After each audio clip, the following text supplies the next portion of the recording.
We humans are social beings wired to be in community. Even as introverts, we need some interaction. Pregnancy and the responsibilities of childcare can lead to barriers, closing off from others. This is especially true of parents with limited resources and for those who, for various reasons, have little financial or social support. Mental wellness can be compromised. Addictions can seem like a way to dull the pain of isolation.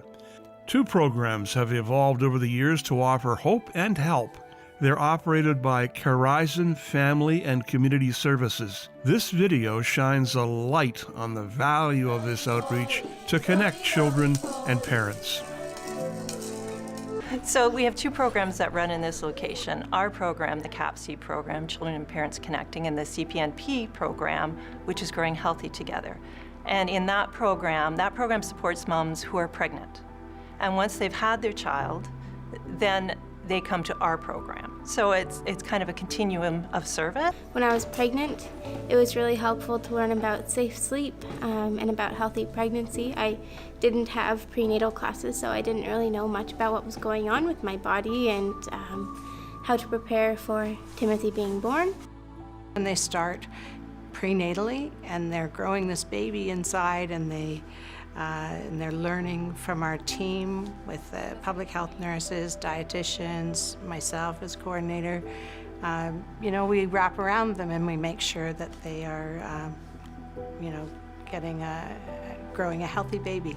And then they have the baby and they don't have to look around for other places. We help them to find other places in the community that they can go.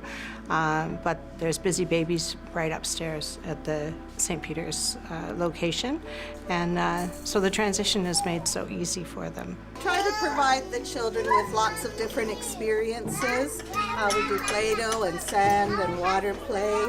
It supports families, in particular moms and dads and caregivers and their children from 0 to 6 years old who are vulnerable and isolated. Lately, I've been very shut in and very isolated, so mentally that's not super great. It could be postpartum depression, it could be nutrition, it could be physical activity. We listen to what our participants need, and then we deliver what they're asking for. We're trying to intersect and break down cycles that could just continue to repeat themselves. And they're cycles that are really costly on our system. It's really costly for emergency services. It's really costly for the infrastructure of our city. So if we can enter in and do preventative work, build capacity, engage with children at a really young age before they're even born, then we start to make transformational change really early on. That contributes to everyone's well-being in our community. My first goal is just raising this guy to be a polite, handsome little man and learn lots and be a happy guy.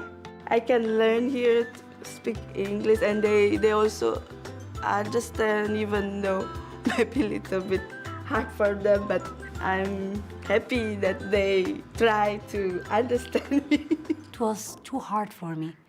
Back home, we have moms and dad and many friends and sister around us. So here, I was alone. It's wonderful to watch their, they come in, they don't know anyone. They're really socially isolated, and then lo and behold, they meet all kinds of other parents that are in exactly the same boat.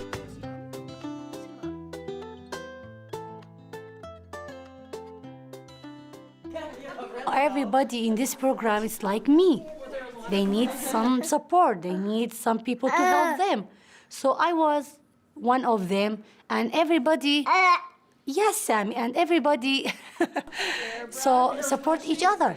And what does the brushing do? Another reason why I come here, because then I can be myself and there's no judgment. I have PTSD, so sometimes I do have isolation where I don't want to be around people, so it's nice to be able to come here and know it's a safe place and not to be judged. So I found out about this program when I moved into a shelter, when I found out I was pregnant, and I started coming to the Growing Healthy Together when I was pregnant still. They sent me here because they had their own program requirement. But after I had my baby, I no longer had a program requirement, but continued to come back because I love the staff here. Oh yeah. And there's a lot of support for Grace. Grace got to learn how to be in a nursery and childminding here, which she wouldn't have gotten the opportunity to get used to otherwise. The donation table is awesome. She's gotten most of her winter clothes from there. I feel constantly inspired by the parents that I get to journey alongside in this role, because they're doing this job of being parents with way more barriers than the average person might face, and they're doing it beautifully. One of the things that they offer is for pregnant moms to, like, they give us like a $10 gift card for grocery stores, and it was just a resource that for some people it's like it's just $10, but for us it was like it gave us a bag of milk and like a bunch of fruit or something that my son can eat through the week. During my pregnancy, I dealt with some depression, so there were days I wouldn't want to get out of bed. And that $10 food voucher was enough to help me get out of bed and come here because it was a need. And who knows, if that wasn't available, what I would have done. I just wanted to give back. So then I volunteered for a couple of years, and then they offered me a job. And I did the training, and I've been working with the program probably about 18 years now. If you're considering donating or making contribution to this program, that it's more rewarding than you'd actually even really initially might know. You might be giving families food, you might be giving them support that they wouldn't have had, you might be giving them an extra set of love and care and arms around them. We need to really put a lot of money and time into supporting families so that they're raising healthy children and that they're healthy themselves. They're our future.